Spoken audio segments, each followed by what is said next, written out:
virtuales, ¿no? En medicina humana, pues, hay bastantes referencias en la bibliografía científica y incluso se ha llegado a plantear la posibilidad de hacer morgues virtuales, ¿no?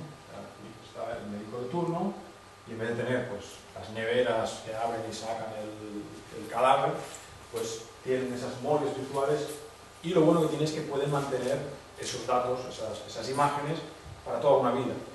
Entonces a nivel forense, la verdad que se está poniendo muy de moda pues, casos de asesinatos, etcétera, porque ya luego puedes incinerar el cadáver y puedes tirarlo donde quieras, que al menos la parte física, la parte anatómica, la parte de lesiones internas, te queda ahí para los siglos de los siglos. O sea, que puedes revisar el caso todas las veces que quieras, ¿no? En casos de traumatismos pues, es muy interesante, ¿no?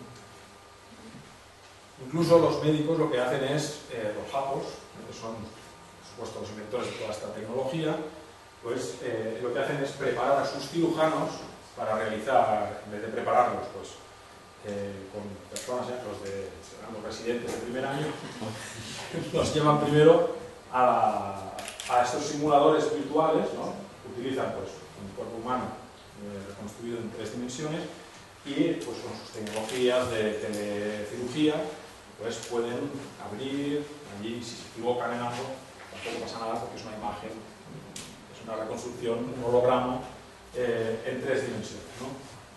Y todo eso a partir de, evidentemente, un estudio mediante resonancia y tomografía. Podemos hacer virtonecropsias de mamíferos marinos. Nosotros dijimos que si pueden los del mar, podemos nosotros. Empezamos a plantearnos todo esto y al final decimos que sí, sí se puede.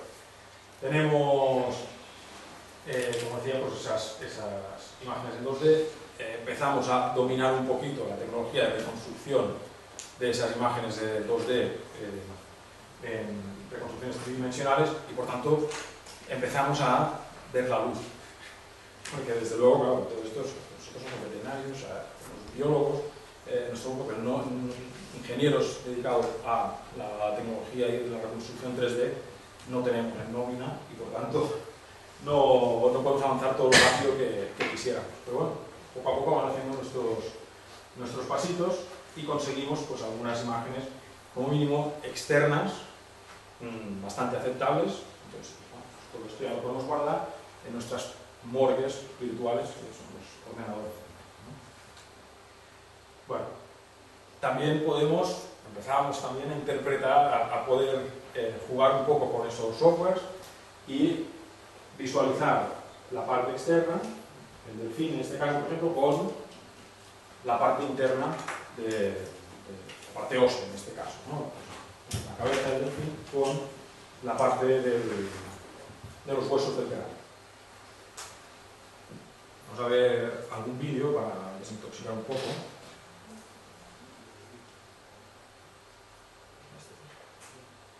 Bueno, pues veis aquí que también empezamos ya a jugar y podemos... No vemos nada.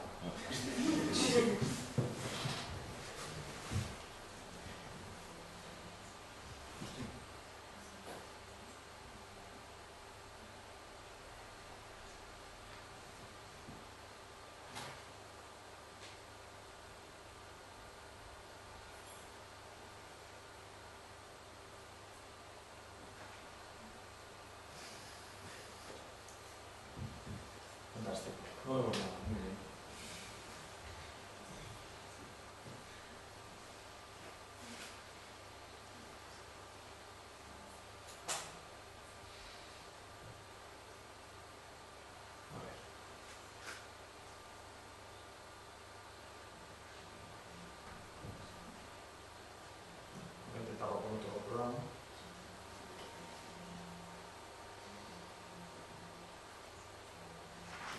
Vamos ahora.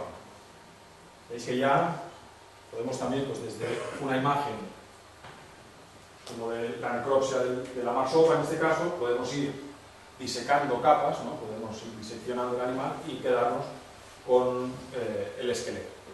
Y todo eso sin abrir el animal, que esa es la gracia del título. Podemos visualizar lo que hay dentro sin llegar a abrir el animal, ¿no? Josep, ¿y eso se podría aplicar en animales vivos en tiempo real? ¿Cómo que Se puede. ¿Puedes hacer esa tomografía en un animal y diagnosticar en cuestión de minutos como para...? Sí, sí, de hecho, o sea que en medicina humana se hace y en medicina veterinaria de perros y gatos se hace.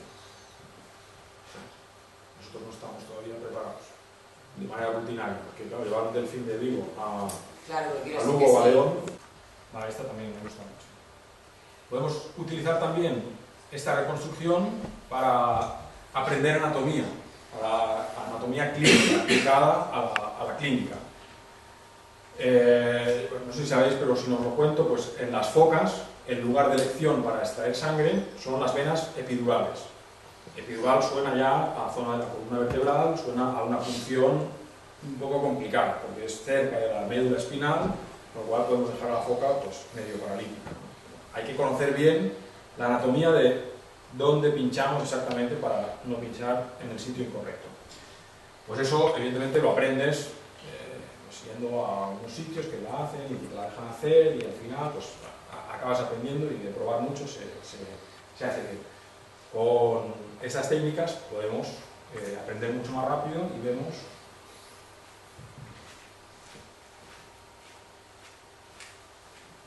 vamos a ver primero la parte de o sea, la foca. Vamos a verlo si nos deja. Aquí está. Vamos a ver la foca entera, vamos a ir sacando capas y veremos, nos quedamos con el esqueleto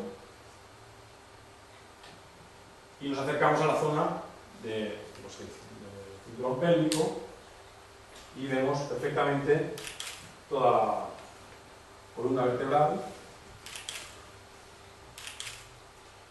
y los espacios que nos quedan para acceder al canal intervertebral, donde está la médula y donde están los vasos epidurales. Por lo tanto, de una imagen de la foca en sí, ya podemos decir, bueno, pues a la altura donde yo palpo las dos pelvis, ¿no? Las dos alas de la pelvis, pues a nivel central, ahí o ahí, incluso un poquito más adelante, vamos a encontrar un hueco importante que es por donde vamos a funcionar para extraer sangre o para introducir tratamientos intravenosos, ¿no? Por lo cual es mucho más, si yo lo explico sin la imagen, se pone un poco, hostia, pero eso es la médula, no sé qué tal. Si lo explicas así, dices, coño, pues este agujero o este orificio de acceso tampoco se ve tan pequeño, ¿no? No será tan complicado y en realidad en la práctica no lo es. Porque acabas extrayendo siempre la sangre. Por tanto, otra aplicación, en este caso clínica, de los métodos diagnóstico de imagen. Bueno, un poco para ir contando ya rápido un poco los resultados preliminares que hemos conseguido con todo esto, aparte de pues, toda esta facilidad que tenemos, pues hemos diagnosticado patologías sobre todo óseas. En este caso tenemos un animal que tenía una deformación de la mandíbula y de la maxila pues bastante importantes, ¿no? Como el teleñeco aquel le llamamos bonzo. Para que os hagáis también una idea, a ver, un vídeo de bonzo.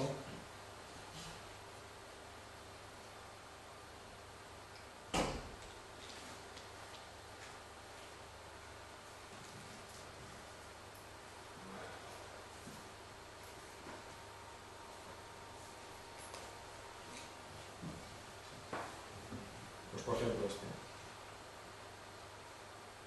este todavía no lo hemos abierto, lo tenemos congelado este animal.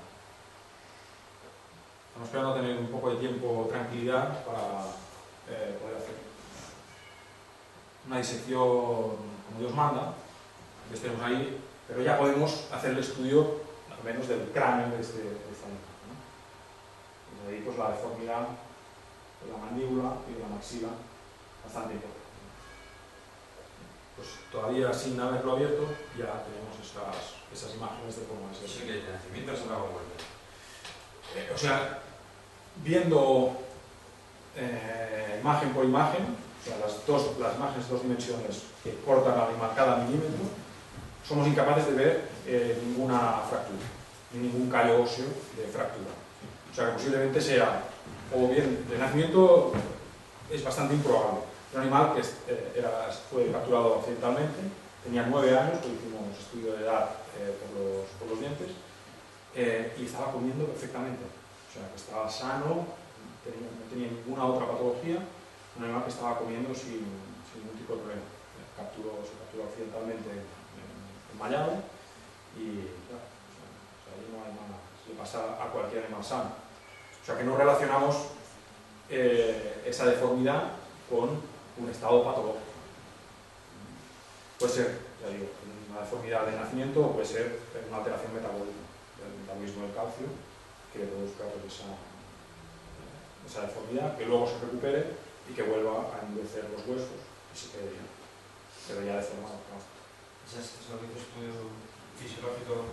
Si fuese así, es probable que sea solo una parte del cuerpo, no debería ser en todo el cuerpo. En las partes más débiles. Claro, que las partes más débiles y la mandíbula, la maxila no tanto, pero la mandíbula lo es. Ahí ejerce bastante presión, sobre todo para comer, son zonas con mucha presión. Bueno, luego también os decía que podemos hacer estudios morfológicos de funcionalidad, pues bueno, mediante los mecanismos por imagen. Este es un sistema, un esquema del sistema sonar de una orca. En este caso, los ultrasonidos se producen en un sistema de sacos por debajo del espiráculo. Esos ultrasonidos se emiten a través del melón hacia el exterior y los ecos se recogen por todo un canal de grasa mandibular hasta el oído, y en el oído de ahí se transmiten al cerebro, ¿no? Los impulsos mecánicos vibratorios que llegan por la mandíbula se transforman en las células de la cóclea, se transforman en impulsos nerviosos y a través del nervio del octavo par craneal se llevan esos impulsos nerviosos con la información acústica al cerebro. Quedaros con este esquema, ¿vale? Salida, entrada, oído, cerebro. Ponemos unas imágenes de resonancia magnética y tenemos por debajo del espiráculo los labios vocales. Son las zonas donde se originan las vibraciones, los ultrasonidos que se transmiten hacia el melón. Todo lo blanco es grasa. Es grasa muy poco densa para permitir ese paso de ultrasonidos muy fácilmente. Facilita esa transmisión. Esos ultrasonidos se van hacia el exterior, rebotan con lo que desea y se devuelven, se reciben a través de los canales de grasa mandibular hasta la zona del oído. Habíamos dicho, si os acordáis, si no os lo recuerdo, tomografía, queda muy bien definido el hueso, en resonancia quedan muy bien definidos los tejidos blandos y o sea, el tejido óseo es un churro, o sea, se ve fatal. Veis ahí en la resonancia, pues esto es el cráneo, se intuye ahí pues, esa línea negra que se ve en el cráneo, pues esto es también huesos de la cabeza, y esta zona de ahí negra son los huesos del oído. Por tanto, esa grasa está muy en contacto con la ventana oval donde se reciben esos ultrasonidos para introducirlos en la cóclea, etc. Estos son los canales de recepción, el oído. Incluso con la resonancia, como vemos muy bien los tejidos blandos, pues somos capaces de ver cómo desde la ventana redonda sale el octavo par craneal, el vestíbulo coclear o estatoacústico, que lleva la información hasta el cerebro, ¿no? Se introduce por los orificios del cráneo hasta llegar al cerebro que está en esta zona. Si hacemos un corte semicoronal en este caso, ¿no?, por la línea media horizontal un poco oblicuo hacia abajo, en la zona del melón, pues vemos los cuerpos elípticos, ¿vale?, son los labios vocales, es esta grasilla que está dentro de los labios vocales, que son los que producen los ultrasonidos, y muy intuitivamente vemos esos canales de emisión de ultrasonidos. Dependiendo de las especies, pues está más desarrollado el izquierdo o más desarrollado el derecho, o incluso pues, los dos igualmente desarrollados, para emitir esos ultrasonidos hacia el exterior. Y los canales de recepción, esto es una imagen coronal, vamos a cortarla, vamos a ver una línea negra, que es la mandíbula, que es un hueso muy fino, relleno de esa grasa tan poco densa que permite el paso, ¿no? Y luego, en esta zona, veremos cómo aparecen imágenes muy negras que son los oídos. Vamos viendo, ahí tenemos la mandíbula, ya empezamos a ver grasa un poco densa y los canales de llegada en contacto directo con el oído. Desde ahí, incluso esa grasa pues, rodea para permitir la llegada de todos esos impulsos vibratorios hasta el oído, hasta el interior del oído, y aislados de cualquier otra perturbación acústica que pueda venir del resto del cuerpo, ¿no? Por lo tanto, podemos hacer estudios también de tipo morfológico, ¿no?, entender morfológicamente muchas cosas. Luego hay autores que se han dado cuenta de esto, ellos sí tienen gente en nómina que se dedica solo a la reconstrucción de imágenes, y que por tanto pues, hacen reconstrucciones en 3 dimensiones. Esta no es nuestra, esta imagen no es nuestra, es de una publicación científica de Ted Crawford, y pueden hacer esas reconstrucciones de pues, la zona de la grasa del melón, diferenciar la zona de los sacos nasales donde se produce el sonido, etc., ¿no?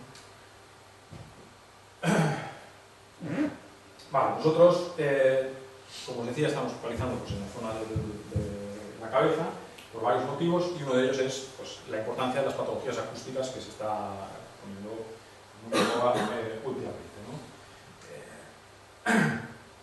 Los métodos para visualizar el oído de un cetáceo sin abrirlo y sin diseccionarlo, que es complicado, o sea, durante la necropsia es un proceso que normalmente se deja para el final de la necropsia, cuando ya llevas pues, mucho tiempo haciendo una necropsia bien hecha, que lleva pues, un par o 3 de horas tranquilamente, y tienes que llegar a la cabeza y decir, ahora me queda como mínimo otra hora para sacar el oído, pues hay mucha gente que acaba por dejarlo.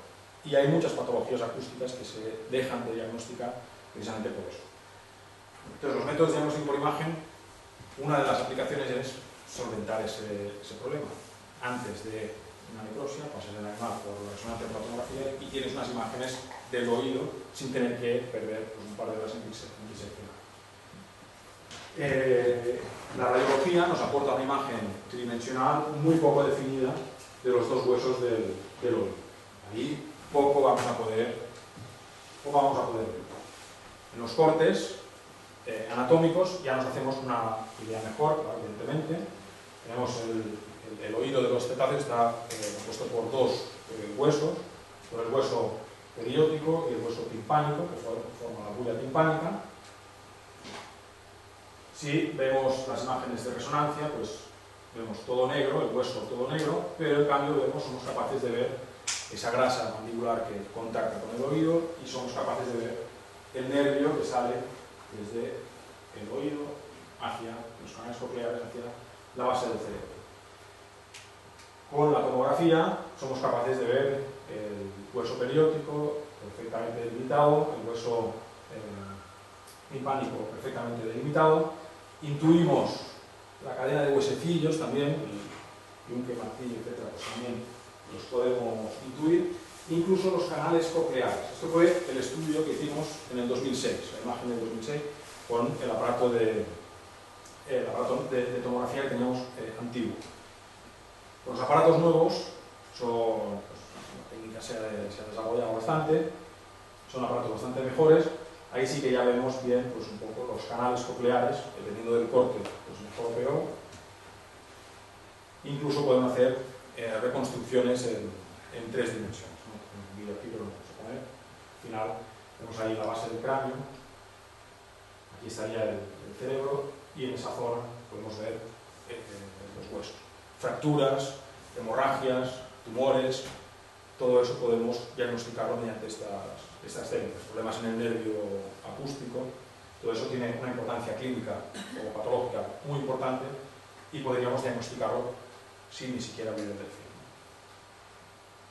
Bueno, esta es otra de las reconstrucciones, y lo que sí hemos hecho nosotros es reconstruir en diferentes especies mediante la tomografía, pasar esos huesos por tomografía para ver el interior, los tamaños, medir los tamaños de la bulla timpánica, de las cajas de resonancia que son en sí las bullas timpánicas, medir los diámetros de los canales cocleares y comparar eso con las frecuencias a las cuales se comunican cada una de esas especies, ¿no? Son bastantes en varias especies, y hemos intentado relacionar esos volúmenes y esos diámetros de los canales cocleares con las frecuencias a las cuales se comunican, o las frecuencias que utilizan cada una de estas especies. Y claramente hemos encontrado que hay una relación directa. Y con la resonancia magnética, con la de 3,2 teslas, que es la que tenemos ahora, que es como decía, un aparato muy potente de investigación, ahí sí que ya somos capaces de ver la endolinfa dentro de los canales cocleares.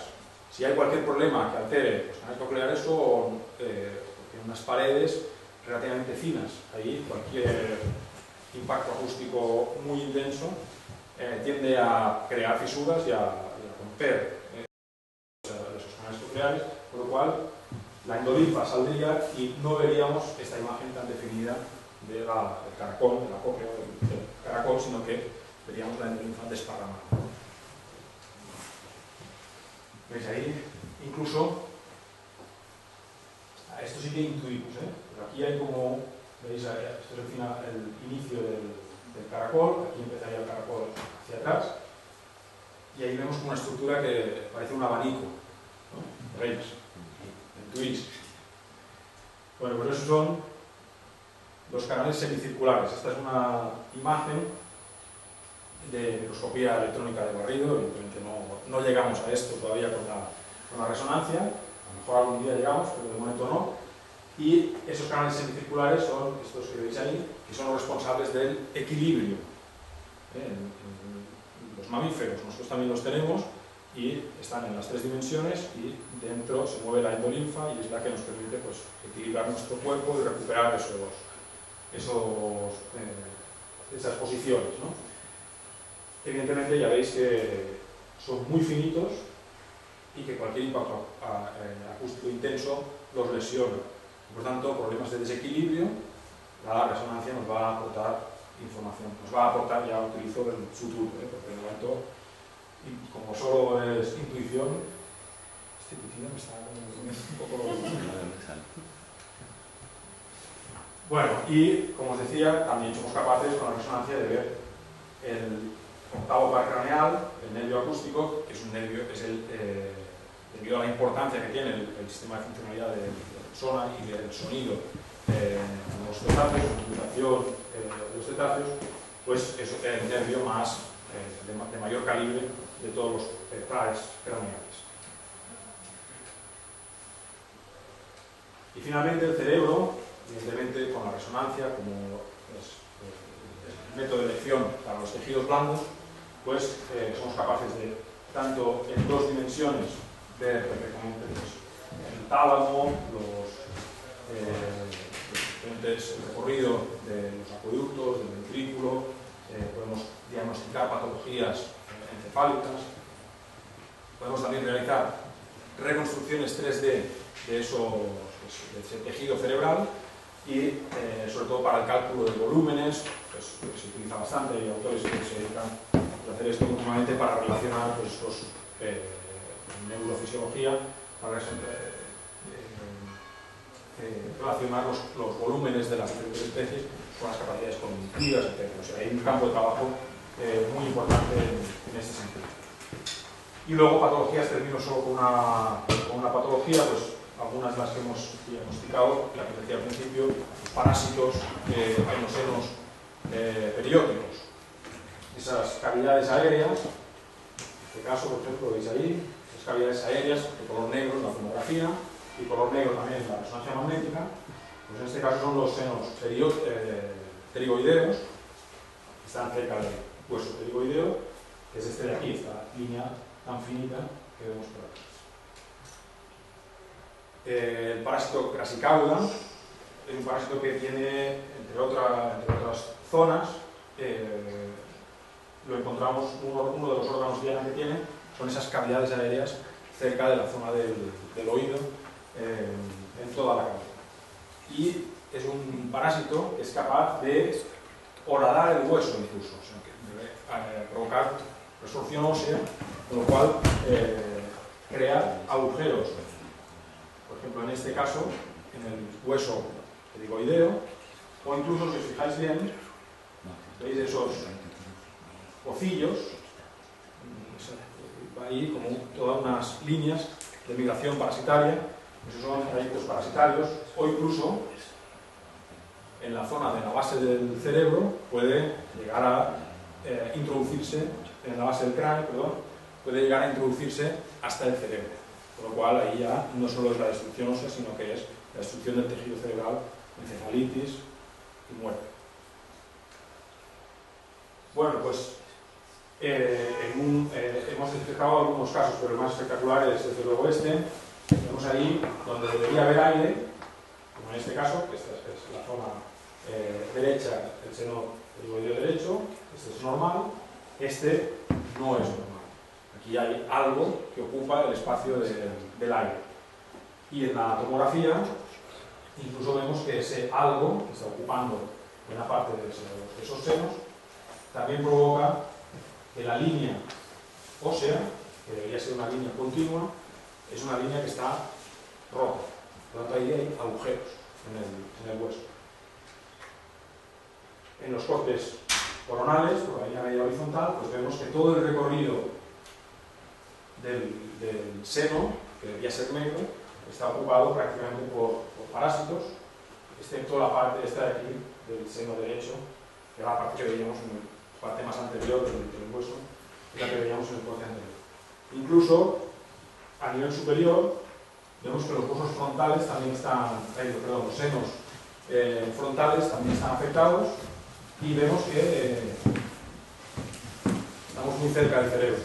O sea que si el parásito decide, en vez de irse para los lados, decide irse a nivel posterior, pues hacia atrás, va a llegar a contactar con el cerebro y provocar pues, todos esos problemas bastante más graves, ¿no? Si estáis interesados en más patologías que hemos diagnosticado, vamos a tener un póster durante todos estos días aquí fuera, en el cual podéis ver pues, hidrocefalias, otro tipo de fracturas. O sea, bueno, leéis el póster y si tenéis más dudas, pues sin problema me las preguntáis.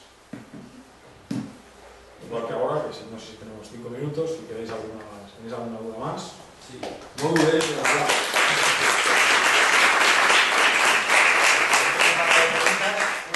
Respecto a los cuantos nos has enseñado, bueno, ahora mismo cuáles son las limitaciones en el sentido, por ejemplo, que el aparato físico tiene un edificio, pero cuál es el animal, ese edificio no es inmovilizable, sabes lo que es, ¿no? Entonces ahora mismo tienes una limitación física, que por ejemplo puedes meter una cabeza de un cisne, por ejemplo, En la resonancia no, en la tomografía sí. o sea, que como así me habla también de sobre todo cuestiones acústicas, que sobre todo son para aceptaciones de profundo, los animales de un cierto tamaño, de momento hay una limitación física que no se puede introducir, ¿no? por temas del aparato, me refiero. Claro, sí. Y luego, perdón, sí. Sí, luego. Y luego, una segunda pregunta es limitación también en los vivos, por ejemplo, que sería interesante, porque es un animal varado, ¿no? Es que le pasa algo, ¿no sabes? Limitación también de logística, de trasladar al animal de la costa a Lugo o a León. O sea, ¿eso es posible? ¿O cómo lo tenéis? ¿O no? ¿Está en limitación? Porque te quedas, es una herramienta cojonuda, pero realmente... Esas dos preguntas. Vale, no, tenía el mesoplón, pero... Sí, mesoplón sí, porque pero por ejemplo, un cicio, un cachalote, un calderón grande, ¿te cabe?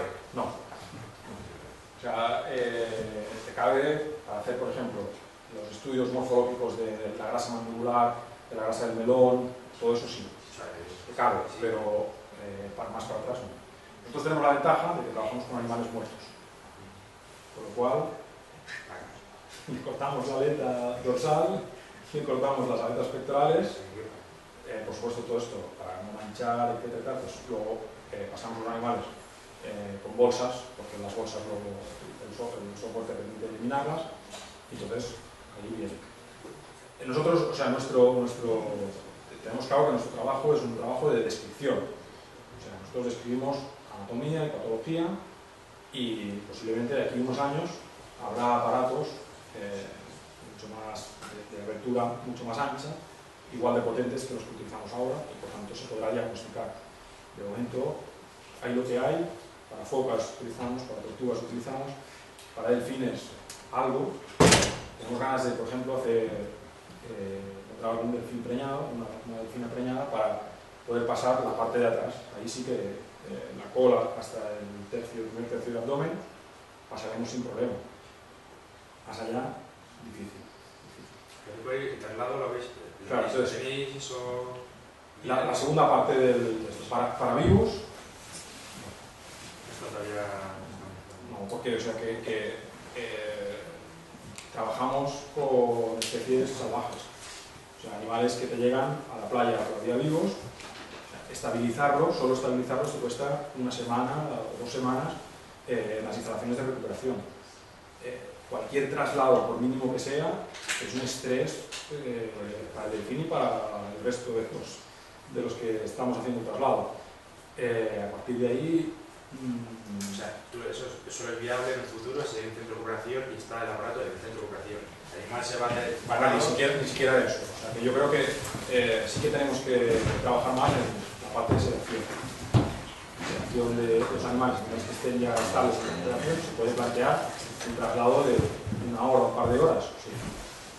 Pues, en Galicia, por ejemplo, ir a Lugo, 2 horas y media, desde Vigo. Bueno, ahora no, pero dentro de un tiempo y dependiendo con qué paciente, nos lo podemos plantear. Y luego hay otros sitios que lo tienen mucho más cerca. En Valencia hay aparato, en Barcelona hay aparato, creo que para la veterinaria, cerca de costa, pocos más, pero o sea, posibilidades hay. Siempre es a futuro, pero alguien tiene que empezar a... Sí, por supuesto. Más preguntas. No seguimos, que ya hemos consumido bastante. Yo sí.